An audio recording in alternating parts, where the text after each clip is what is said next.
Hide your kids. Hide your wife. I got some talking to do, and it ain't gonna be nice.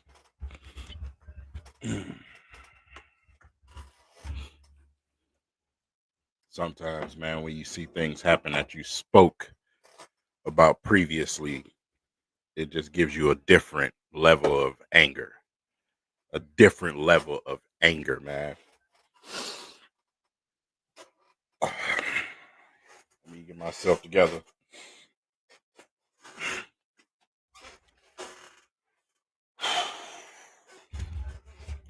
All right. So let's get to this, right? Before I even start, I just want to say I appreciate y'all for being here with me. There's a lot of Glazers out there that you could be watching right now, but I guess you came here because you want a dose of the truth, right? So shout out to my guys, man. Will, Dominique.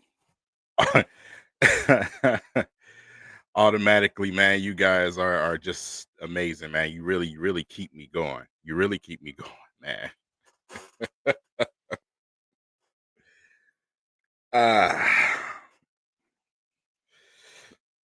Man, I appreciate y'all so much. Please get some athletes. All right. So where do I even start with this garbageness, right? All right.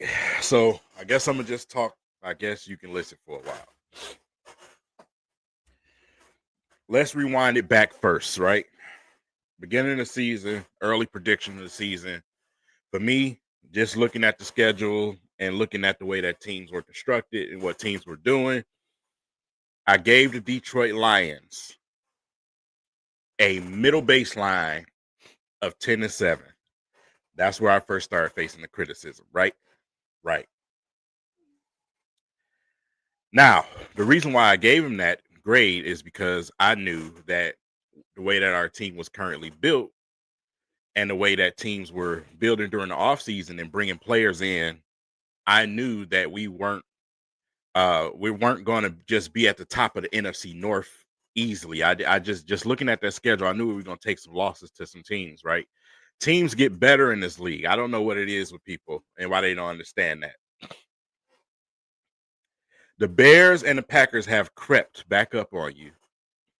You know, all the overconfidence, starting from your GM to your coach and your team to the fan base. All the overconfidence is biting you in your ass right now. A lot of us acting like we haven't watched football for many years.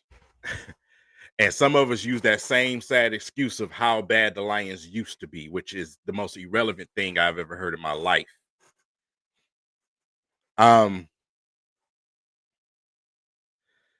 The Packers are just better than you. They're better than you. We can talk about the officiating. We can talk about this, that, and whatever else. The Packers are just better than you. Why are they better than you? Because they have a general manager over there who took an opportunity, like I said, good teams do, and he brung in one guy, one player that changed his entire team. You think he was worried about who he's signing 4 or 5 years down the line? No. You think Howie Roseman is concerned about who he's signing 2, 3, 4 years down the line? No. A window of opportunity has been opened. And the Packers said, screw that. I'm going out here and I'm going to get Micah Parsons. He's sitting here. They're dangling him. Let's go get him. Micah Parsons single-handedly has changed the entire face of that football team. It doesn't matter if Jordan Love has a good game or not. Before coming into this game, he only threw one touchdown over the last couple. It doesn't matter. You know why? Because it doesn't take a lot of points to beat you. Why? The other team is not scoring as much. Micah Parsons has elevated everybody on that defense. Everybody. Rashawn Gary and all of them other guys, them corners over there, they are loving it. Because Jared Goff just did not have enough time to kill them the way that they know he would. Yeah, we squeaked loose on a few plays. J-Mo made some things happen that shouldn't have. We decided to attack the middle for the first time of the season. But getting into the end zone at the rate that we usually get into the end zone is not something that's happening. We can talk about if Dan Campbell had the playbook or not. At the end of the day, our offensive line is ass. Whether we get Frank Ragnow back or not, it may be too late. It may be too late.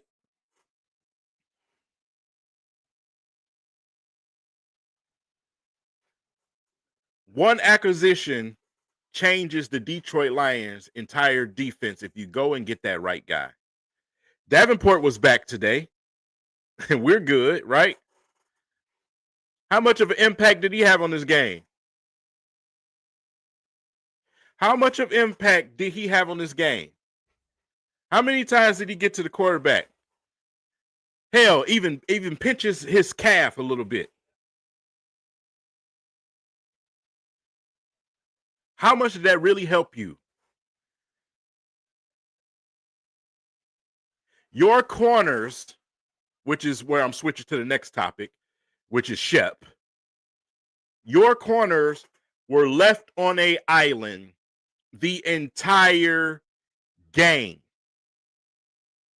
Shep is even more aggressive than Aaron Glenn when it comes to man coverage.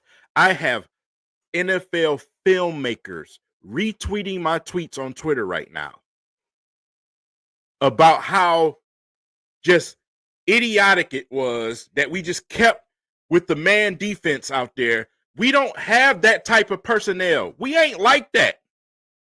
Your corners are not like that. Your secondary is not like that, Shep. To constantly just keep being stuck doing the same thing over and over and over. What are you doing? Tom Brady on TV calling out the whole time. Yeah, because of course it's going to be man. He knows. Tom Brady on low key is telling you how he would have shredded you if he was playing you. I know what it is. I don't even have to look. It's not hard to draw up something against the Lions. You know what they're going to do. Be over aggressive and allow you to score big plays down the field. Just like we was overly aggressive and we ran man the whole game against fucking Jameis Winston. We made him look like it was a revival of his career last game. And people want to get mad at me and tell me I don't know what I'm talking about. They're the ones that's selling you hot air balloons up your butt. I'm not. I'm showing you, and it's happening. Nothing that they're saying to you is happening. We're good. We're right there. This, that, and the third. We got the guys and all this crap. All this crap they selling y'all, it's not happening. What I'm saying to you is actually happening. You need playmakers to win in this league. Period. Dan Campbell, you're that close to the damn end zone. Kick the field goal. This is the second game straight you did that boneheaded crap. Kick the field goal. Even though you still lost the game by a touchdown, kick the field goal. Because that could have been the reason why you lost the game. You kicked the field goal. Another reason you kicked the ball where you was at in the middle of the field is because guess what? The Packers went and scored because of your insolence.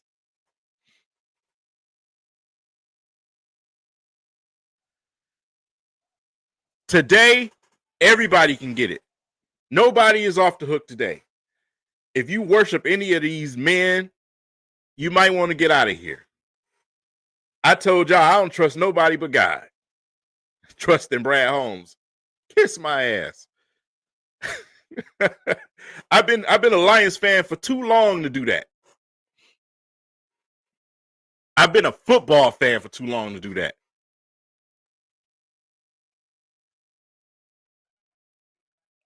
I'm not trying to hear all the because we no.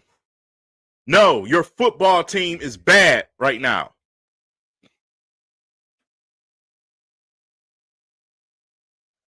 You kept trying to run the ball up the middle with Jahmyr Gibbs. Why, Dan Campbell? It's not working. Nobody runs the ball up the middle against the Packers. You're not going to start today, but guess what? Every time Jahmyr Gibbs bounced out to the outside, guess what happened? Now, I tweeted this at the very beginning of the game. And every play that Jahmyr Gibbs made came from him going to the outside. Why are we not throwing it to him more? Quick striking, giving them the underneath opportunities. No, we want to keep running the ball. You ran the ball 4 straight times and then went for it on 4th down. Running the ball up the middle again. My goodness. I don't even know what to say because I don't want to take the playbook out of his hand because John Morton ain't no better.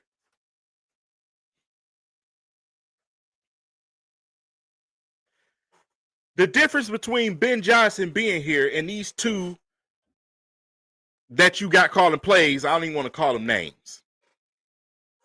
Ben Johnson understood, number one, how to balance Jahmyr Gibbs and David Montgomery and when to put them in the game and when to take them out, when to attack and when not to attack, when to get creative and not to get creative.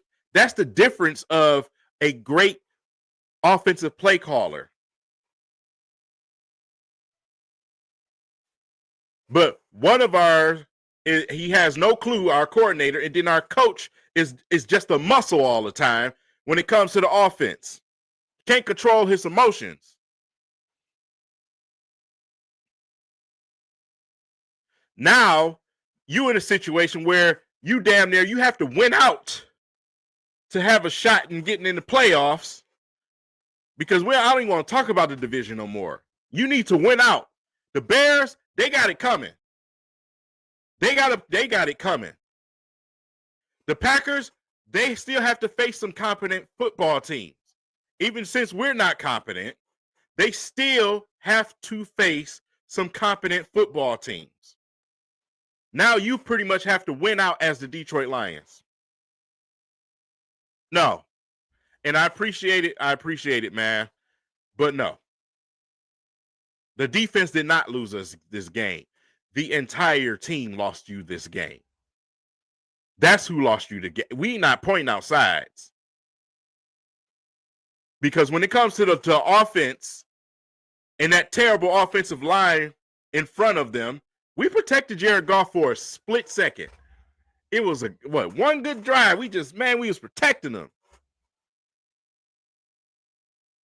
Micah Parsons just running all up and down the doggone defensive line, just slapping people's arms out the way and just having his way. Just having his way. I feel bad for Jared Goff. I feel bad. I don't even blame Jared Goff for throwing that easy pass to J-Mo behind him because J-Mo's hand still touched it. You got to catch it, J-Mo.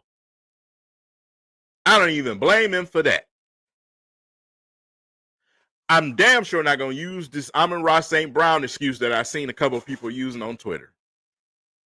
You still have a plethora of weapons out there. You still got more weapons than some of these other quarterbacks, Matthew Stafford, that's in MVP talks right now in this league. So I don't want to hear that. You still got Tesla. You got guys that can catch. I'm not trying to hear the excuses. The refs, the Amon-Ra St. Brown thing, we throwing that out the window. Period. The thing tonight is your general manager did a shit job. Once again, he shit at the bed in free agency and the trade deadline this season. And it's coming to haunt you. The exact words I gave you early at the beginning of this season. It is coming to haunt you. Period. There's nothing else to it.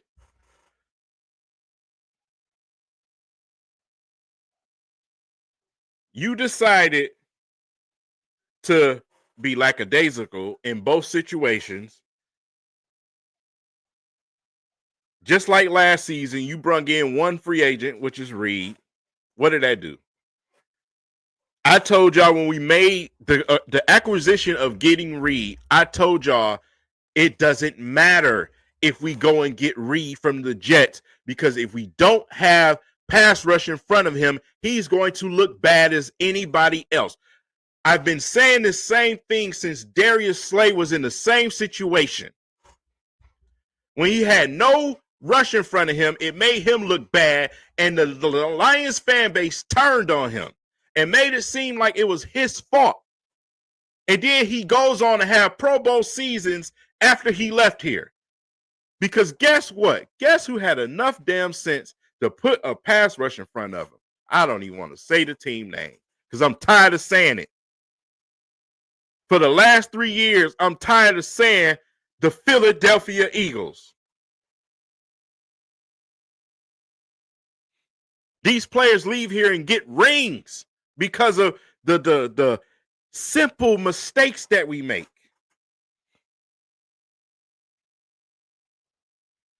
You hold on to these picks with your life. We're past that stage. Fuck them picks. We are past that stage.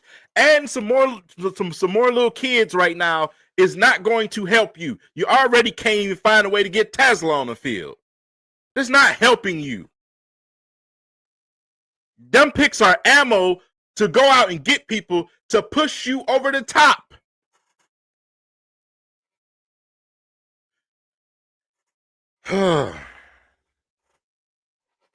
Man, I don't know what it's going to take for this fan base to wake up.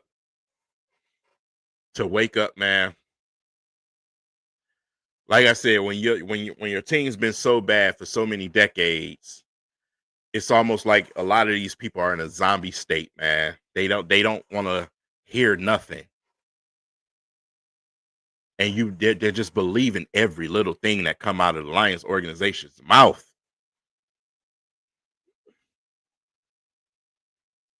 My goodness, man.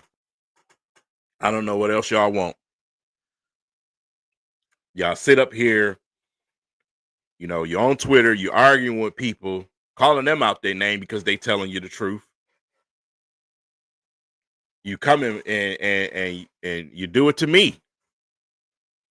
You're in the comments in my videos talking about, oh man, this, that, man. I trust Brad Holmes. Good. Well, stay in the ship with him. That's burning. When that ship burns and go underwater, you stay with him. You just like Titanic, you be Jack. You float right down to the bottom of that damn ocean and freeze to death. You go right with him. Because I ain't. I want competence in front of me. I want an organization that does the same thing that good organizations do. I want an organization that knows how to do simple things to change the face of your team. I just, man. Like I said, man. Like I said, I appreciate y'all for coming in here and donating to the channel, man. But like I said, I'm just in a space right now. It's just like I'm getting too old for this crap, man. Did you see, as Lions fans, did you see how long Jordan Love had to sit back there? This man had all the time in the world to sit back there for the plays to develop and get down the field. This man's just sitting back there. I don't know where our pass rushers was at. I don't know what was happening. I mean, you know, when you look at it, I'm gonna keep this a real, I'm gonna keep it 100 with y'all, man. Let's talk about Aiden Hutchinson real quick, because a lot of people are starting to come after Aiden Hutchinson. Here's the difference with Aiden Hutchinson. First of all, you need to understand what type of player Aiden Hutchinson is. If you didn't watch Michigan football, that would explain why you don't understand. Aiden Hutchinson needs somebody on the other side. Because of the way that he rushes, when they chip him, it takes time off of his clock. When they double team him and they send in extra guys to put a body on him real quick, it takes time off his clock. He's not Myles Garrett. Myles Garrett is built like the Incredible Hulk, bro. Hutch is not. Hutch does not have this. He does not have the same strength that a Myles Garrett has. You have to have something on the other side. Period. Yes, he got some pressures today, a couple of them. But that's not good enough to win you a football game. A couple of pressures from Hutch is not good enough to win you a football game. You need something else from somewhere else. You need something else from somewhere else. Because guess what? When you do a good job on Parsons, number 55 is coming. You see what I'm saying? One of those linebackers is coming. Rashawn Gary is coming. Somebody is coming. But when you double team Hutch and when you chip Hutch, guess what? Ain't nobody coming. Davenport, Al-Qadim Muhammad, the guys ain't coming. They're getting blocked and held on to by one guy. They're not winning those reps.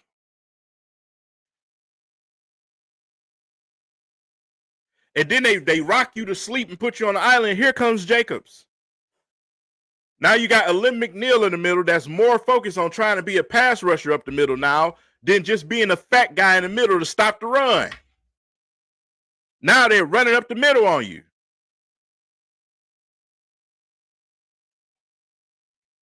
Yeah, you got Jack Campbell and Anzalone back there, but guess what? The damage is done already because they're getting 2, 3, 4, 5 yards every time they do it.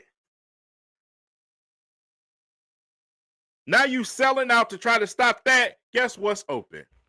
The bank. Now you got mediocre ass receivers looking great.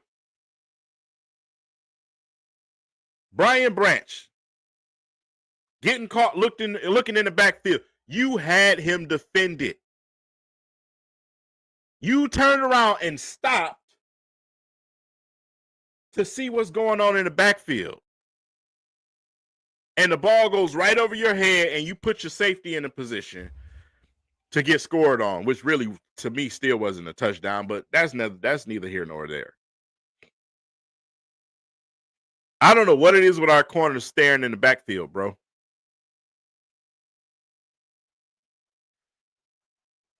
You got Amik Robertson out there on the island the whole game. Yes, he's going to eventually give up something. Yes. The days of Darrelle Revis are gone, bro. Ain't none of these guys on our team Darrelle Revis. You got to get to the quarterback, period. You have to get to the quarterback. You just let Jordan Love throw 4 touchdowns on you. Jordan Love? Are you kidding me right now? You let Jordan Love throw 4 touchdowns on you, bro. And it didn't even have to be that way if we didn't have a over-aggressive defensive coordinator, bro.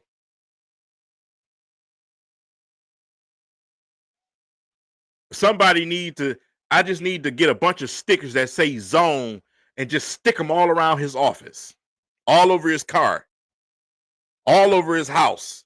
Zone, zone, zone, zone, zone.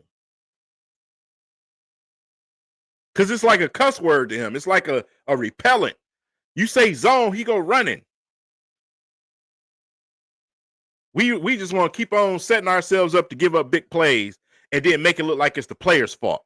No, it's your fault. You're the leader. It's your fault. I don't blame our secondary at all.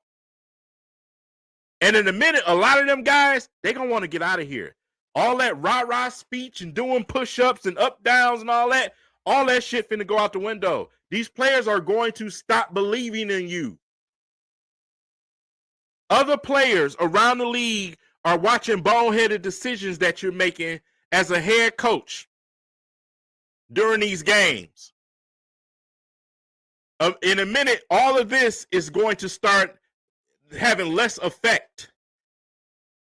When every time you go out there and you play these games like this, you're also destroying your recruitment of getting guys to want to come here, because the only reason that somebody would want to come to Detroit is to win. And if you cannot do that, if they feel like the coach is not secure enough to help us out, you can forget about it. You can forget about it. Period. They see it. They're tweeting about it. I see it on X all day.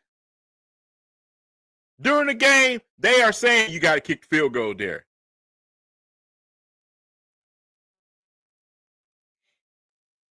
Like, come on, man.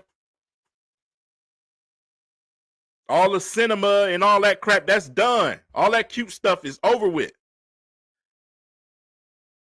It's grown man ball now. Period. I don't even want to see Frank Ragnow come back, bro. I don't even want to see him come back after this loss. Because my true opinion, knowing the Detroit Lions, knowing who's the GM of this team, I think it's a little too late, bro. I'm going to keep it 100 with y'all. I think it's a little too late. Y'all might say I'm jumping off the bridge. Fine. It is what it is. But I promise you this, I bet you I'll be right before you. Because we sit up here having a conversation on the same exact topics that I've been trying to explain for y'all for the last 3 years. I don't want to be right. I want to be wrong. But they ain't helping me out. They ain't helping me out, man. That's just what it is. They're not helping me out right now. And I'm not sparing them for nobody. I get up and I come in front of this camera and I cover this team just like any beat writer, any analyst, anybody else in that organization. And the Detroit Lions don't even know I exist. But I still get up and do it. Because I love football and I love being in front of y'all. But one thing I'm not going to do, I'm not going to do you a disservice and sit up here and sell you a bunch of false hope. That's not what I'm going to do. I'm not going to sit here and fan out and act like some little adolescent fan either and sit up here and tell you a bunch of bull crap. A lot of us are taking a lot of time away from our families to invest our time into watching a competent football team. And damn it, you better provide me one.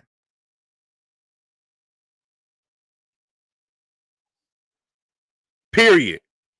Or otherwise, I'm going to fry your ass. So you ain't no better special than anybody else. Just like Quinn Trisha got it, you can get it too. You can get it too. I don't need your invite to the stadium and put me on the screens and all the little stuff that y'all do when somebody is sucking the Lions' butt. I ain't that guy. I'm not going to suck the Lions' butt. I'm not going to suck the Pistons' butt. Kiss my ass. I don't need you. Because guess what? Only thing I'm concerned about is me and my following. That's the message that I'm giving you. So if you don't like what I'm saying, so be it. So be it. I'm not the one parading around trying to get on camera for you. I'm here for them. The ones that's here right now. The ones who click and subscribe to my channel. That's who I'm here for. That's who I'm here for. I've always been this way. This is not a new thing. I'm your low budget Stephen A. Smith. I got my own podcast, brother. I'm not going to get on TV and tap dance for you. The voice that Detroit needs to be hearing is not, it's only a few of us doing this. It's only a few of us. I'm going to call it straight like it is. You're doing a disservice to your fan base. The way that we show up and show out for this team, the way that we showed out for the draft, the way that we've been showing out for decades and decades of losing, we're asking you for something simple, to be competent and to give us some pieces to help get us over the top, get us to the Super Bowl at least.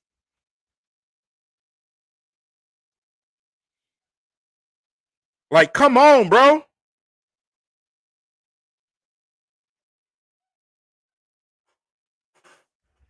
I'm not no slappy. I'm not a respecter of persons either. The God I serve is not, and I'm not either. So that's just what it is, man. I'm tired of the bullshit. I am. Stop selling me stories. I can read a children's book if I want a good story. Give me something.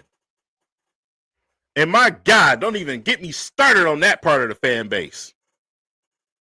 Because I'm still letting that marinate. And if he does exactly what I think he's finna do, which is win the NFC and go to the Super Bowl again, because ain't nobody talking about him, especially in Detroit, as quiet as a mouse. If he, oh my God, I don't even want to know what that stream is going to be like. I don't want to have that stream. I don't want to have that stream.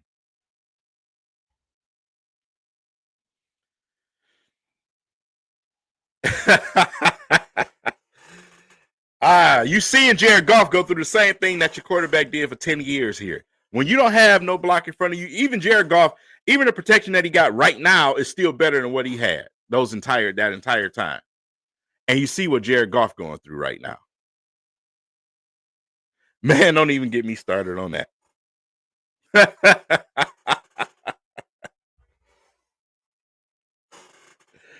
All right, let's talk about this game a little bit more, man.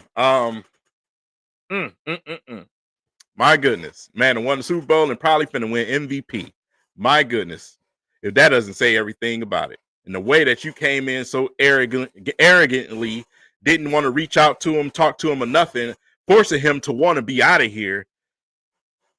I told y'all that your man Melvin was arrogant and y'all ain't want to listen, so we don't even pick up the phone when players call here. All of these little things that these little scent trails. The fuck do you think you are? Got me cussing on you. I apologize, man. Anyway, when you look at the way that this game was played, like I said, out of the gate in the beginning, I knew it was over. It was trouble. Like when you start the game and guys just running through your offensive line, like, come on, bro. And everybody wanted to get down. Everybody be down on Glasgow. Listen, let me explain something on Glasgow's behalf in case y'all missed the message. Glasgow flat out told a reporter on video, I don't want to play center. I'm a guard.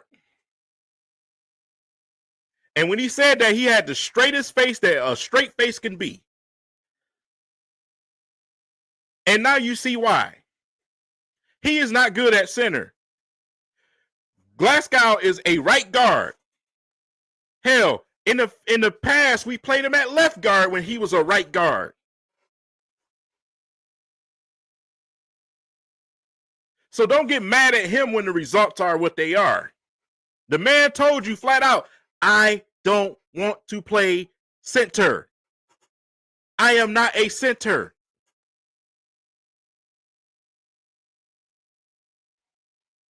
But trying to help you out, because we ain't winning the draft and got a replacement for him, or we just ain't doing nothing. We can't keep guys around. We don't want to sign nobody. We don't want to trade for nobody.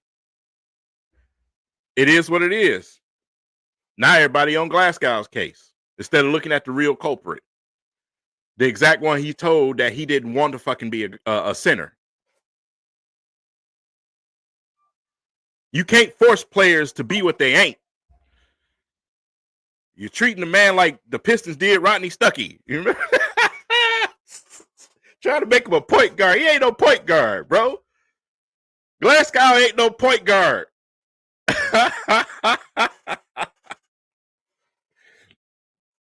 So anyway, man, let's just be honest about it. You didn't go in and get the help on the offensive line. If you don't, what's been the philosophy for the last 10 years, and it's true. You can go all the way back to the Caldwell days. You have to be able to win in the trenches. And when you're getting your butt kicked in the trenches, you're going to lose football games. We got our ass kicked on both sides today. You sat there, Brad Holmes. You waited. You specifically waited to get a deal done with Hutch. You waited until Parsons got paid. You waited. You waited for the price to go up. And now what you pay him looks like an overpay. Which is also not his fault because, again, the man's coming from back from a broken leg. A broken leg, bro. So, of course, our expectations for him is to the moon. You putting these players in terrible situations. You waited for no apparent reason. You paid J-Mo early. Well, shit, why didn't you do it with Hutch? Like, what are we talking about? Like this imaginary think tank that people think the Lions have. Miss me with that. Whoever's in our salary cap department needs their ass fired too. Because for some reason, we the only team, because Kansas City can do it, Philly can do it, the Ravens, all these other teams can find ways to create some wiggle room to get players and add guys to their roster. For some reason, the Lions are the most impoverished team in NFL history. We can't find enough money for nothing. We want to pay all the super friends. We want everybody that we drafted, we got to pay. Oh, I drafted him, and I'm doing such a good job drafting. I have to pay him to make myself look even more good and just gloat. And here come the Lions fans. Oh, hell, Brad Holmes. You drafted good players like every other good team in NFL history does. It's not special. Drafting good players is not special. You're supposed to. That's not out of the ordinary. We really have been that bad? How many of them players you drafted are not playing for the Lions right now?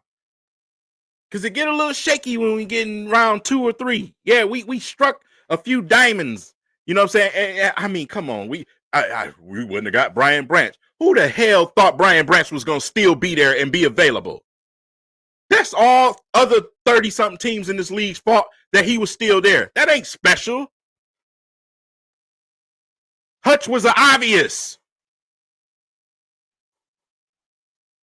Like, come on, dog.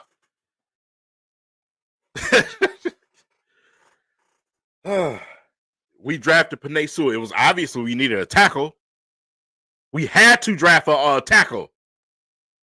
We had to. He was the best one available. You had to pick. It had to happen. That's not special.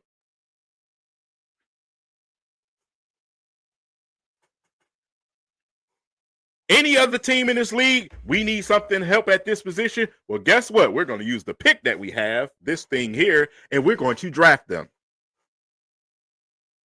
But you're so used to your franchises being so bad at picks, it looks special.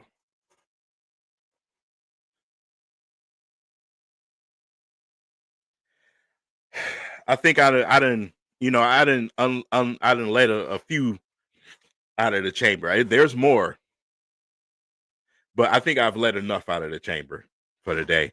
I'm gonna give them a little bit of grace. You know what I'm saying? So,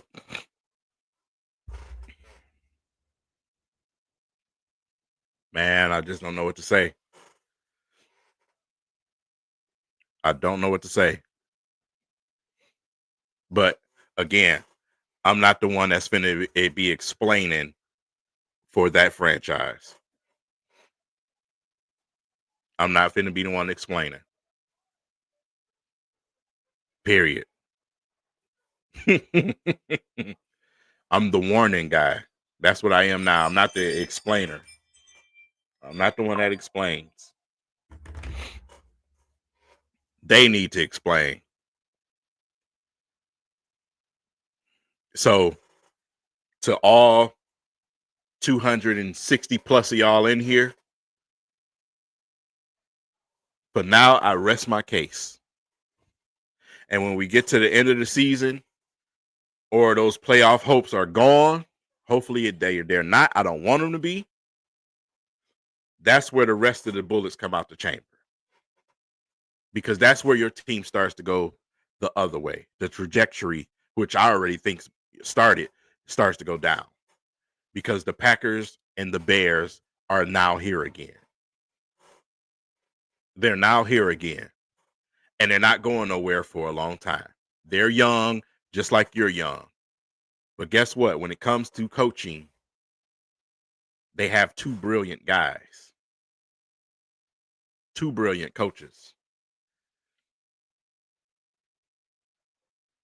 LaFleur knew he couldn't kick the ball back to the Lions.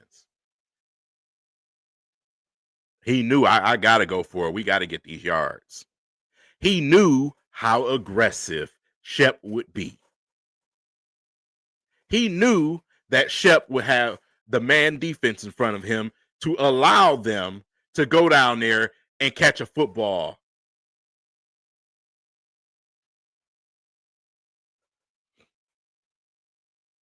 So, yes, your coaching staff is getting their asses outcoached on all levels. They're getting outcoached. I told you, there's no way you should have lost to the fucking Vikings this year. There's no way that you should have been played to the wire like that against New York. And after that New York game, I told y'all this Packers game looks scary. Because we just let the New York Giants take us to overtime. So this is not a surprise.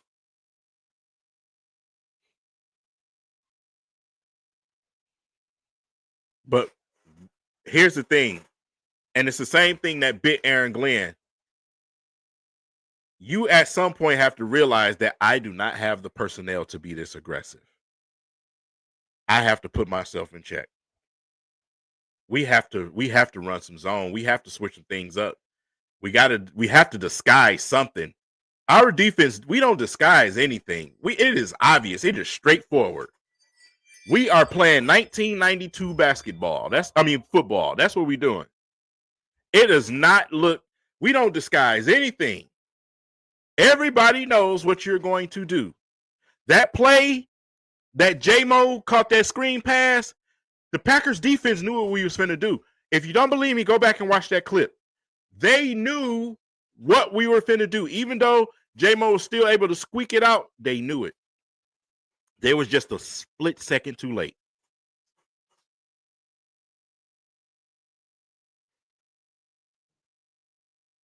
I've told you.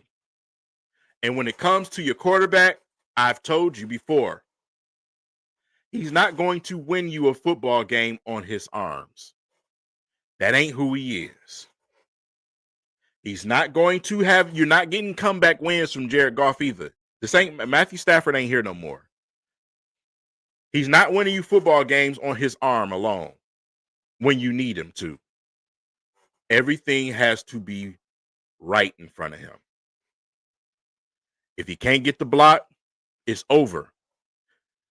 If he cannot get that time back there, it's over. He's not a guy that's going to run or stretch out a play or throw a underarm sling to get the ball out quick. He's not that guy. He's not. And I don't blame him for it. I blame the organization who thought that was still good enough in 2023 or 2 or whenever it was when he got here. I blame them. So there you have it, man. Like I said, I appreciate y'all for coming in here with me. I really do. I really appreciate y'all for letting me get that off. You know what I'm saying, in front of y'all. But yeah, this topic is not over. We will be revisiting this. We will. The Pistons play tomorrow, but Saturday, yeah, look for another stream. I don't stream too often, but when I stream, it's for a purpose. So, like I said, if that's something that y'all want a little bit more, let me know. Let me know. I'll do anything for y'all. But yeah, I'm out of gas, man. I'm out of gas. Yeah. So with that, man, I like say I hope y'all just try to enjoy the rest of y'all day. I know a lot of appetites got spoiled. I know a lot of people are drinking a little bit heavier now. Be careful. Do not drink and drive out there. You know what I'm saying? For the regular folks like me, like I said, whether you celebrate Thanksgiving or not, I don't. I'm finna go spend some time with my family and enjoy the rest of the day. I've took up enough time dealing with the Lions. I really have. So, yeah, they get no more of my energy.